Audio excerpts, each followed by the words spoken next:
Kita butuh line teknologi. Kita harus akui, dan kita juga butuh VAR demi perbaikan sepak bola Indonesia.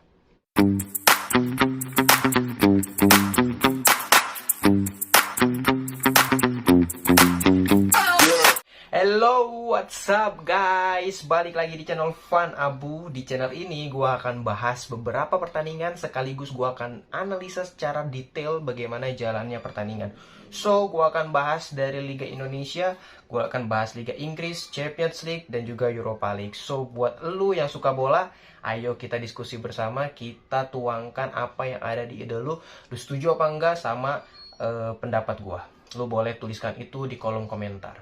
Jangan lupa like dan juga komen. Subscribe juga. Kali ini gue mau bahas pertandingan Liga 1 yang cukup seru, di mana ada Persebaya lawan Persela dan juga Persib Bandung melawan PSS Sleman, guys. Gue mau ke Persebaya lawan Persela dulu, di mana di awal-awal babak pertama kedua tim bermain dengan ngotot, tempo sangat cepat, berjalan cukup keras. Gue melihat Persebaya mencoba mengawali position football, mereka pegang bola, dan juga pemain Jepang dari Persebaya ini sangat menonjol. Skillnya baik, visinya baik, beberapa peluang atau beberapa umpan dia cukup manis, cukup pas diterima sama pemain Persebaya. Gue lihat gol pertama Persebaya berawal dari penetrasi dia. Gue lupa namanya siapa, tapi penetrasi dia mengocak-ngacak-ngacik Persela Lamongan itu cukup baik, dimana umpannya dia kasih ke Kambuaya, lalu Kambuaya selesaikan dengan baik. 1-0 buat Persebaya. Bukan tanpa peluang, Persela juga mencoba bola-bola daerah, dimana Ivan Carlos begitu kuat. Ivan Carlos punya sprint, Ivan Carlos punya body balance yang cukup baik. Dan gue lihat ada 3 kali bola daerah yang cukup membahayakan. Duanya berhasil ditepis sama kipernya, tapi yang terakhir itu menciptakan kontroversi, menciptakan tanda tanya apakah posisi Ivan Carlos offside atau enggak. Menurut gua dari sisi kamera dari televisi ya, gua lihat itu dia offside karena posisinya udah paling belakang.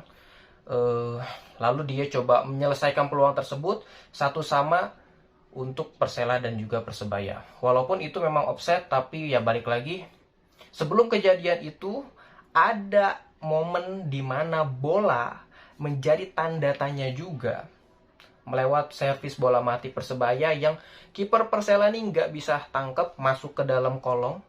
Tapi bolanya ada tanda tanya apakah udah melewatin garis apa belum. Dari kacamata televisi itu susah untuk dilihatnya, untuk diterka, untuk diputuskan. Kita butuh line teknologi. Kita harus akui, dan kita juga butuh VAR demi perbaikan sepak bola Indonesia. Di babak pertama sangat seru, sangat jual beli serangan terjadi. Gue bilang ini sangat-sangat luar biasa partainya. Derby Jawa Timur, harga diri, harga mati, jaga gengsi, jangan sampai kalah. Dan gue lihat Persela mempunyai cukup peluang lewat bola-bola daerah. Semoga babak kedua mereka cukup banyak membuat peluang ya dari situ. Dan juga gue melihat Persebaya, andai Persebaya terus mencoba menciptakan peluang dengan kreasi-kreasi yang baik dari pemain asal Jepang, bukan tidak mungkin Persebaya bisa unggul. Kita lihat ke babak kedua. Di awal babak kedua, Persela tampil cukup ngegas, di mana mereka mendapatkan 2 peluang shooting tapi masih bisa di-save sama kiper Persebaya. Gue melihat Persebaya masih berputar-putar mencoba cari celah yang baik untuk bisa menembus Persela. Dan gue melihat di menit 70 fisik dari para pemain sudah mulai drop. Pemain sudah mulai salah passing, udah mulai lambat pergerakannya, dan peluang-peluang pun udah mulai tidak banyak tercipta. Sehingga menurut gue babak kedua itu agak sedikit monoton. Lebih seru di babak pertama karena lebih kenceng, lebih ngotot, banyak peluang, banyak shooting. Dan memang sebenarnya Persebaya menciptakan peluang beberapa, di antaranya ada lewat Samsul Arif tapi nggak kena. Dan Persela pun sebenarnya bisa counter, dia tuh dapat setengah peluang, tapi gara-gara fisik pemain luarnya itu nggak bisa shooting, keburu di blok. Jadi menurut gue secara overall pertandingan berjalan lebih ke arah seri. karena fisik pemain yang drop nggak bisa untuk saling push lagi, sehingga satu sama ini skor yang layak untuk kedua tim. Sayang banget sebenarnya sih, gue melihat Persebaya yang pegang bola terus-menerus dan coba untuk berkreasi, nggak bisa cetak gol di babak kedua. Sebenarnya ada peluang, tapi ya mau gimana kalau fisik sudah drop. Gue mau ke pertandingan Persib lawan PSS Sleman ya.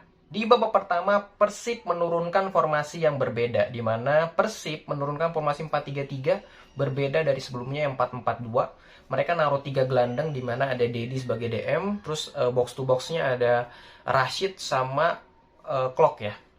Gue lihat Rashid begitu bebas, dan ini sebenarnya gue lihat lebih balance ya, lebih balance di jalanan pertandingan. Cuman sayangnya Persib tidak bisa menciptakan banyak peluang. Akhirnya dengan formasi Sleman yang bertahan menunggu, mau nggak mau Persib harus long ball. Padahal seharusnya kalau mereka memainkan kombinasi bola pendek, mungkin bisa masuk ya. Tapi mereka mungkin baru kali ini mereka memakai formasi itu, sehingga mau tidak mau mereka long ball.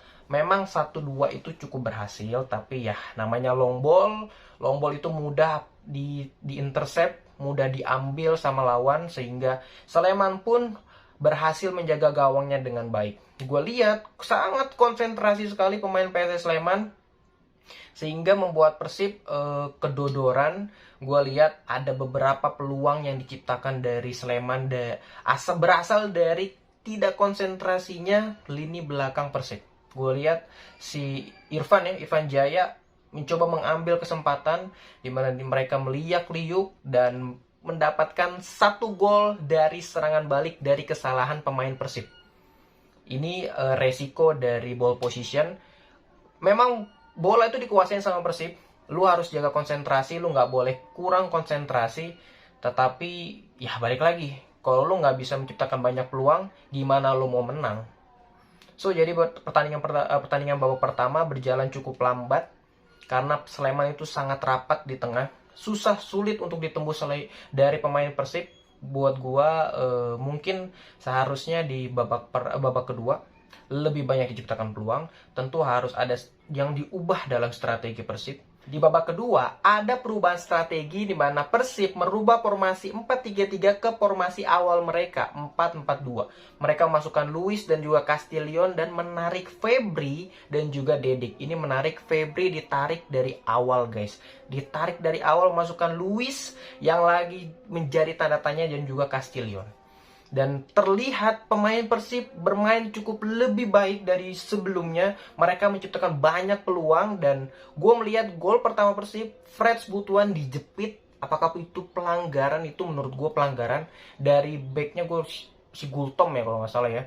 Dia jepit 1-1 buat Persib. Luis cetak gol. Dan biasanya kalau striker kesulitan di awal-awal musim dan dia cetak gol, biasanya akan ada gol-gol selanjutnya. Gol kedua Persib tidak lama karena posisi Rashid luar biasa menurut gua. Umpannya dari Zalnando di placing ke tengah, Rashid cundulannya keren banget. Gue bilang itu sejajar, bolanya nggak turun. 2-1 buat keunggulan Persib, dan gak lama juga terjadi gol lagi nih. Buat gua gila Persib ya mentalitinya ya. Dari ketinggalan 1-0 langsung membabat abis cetak 4-1.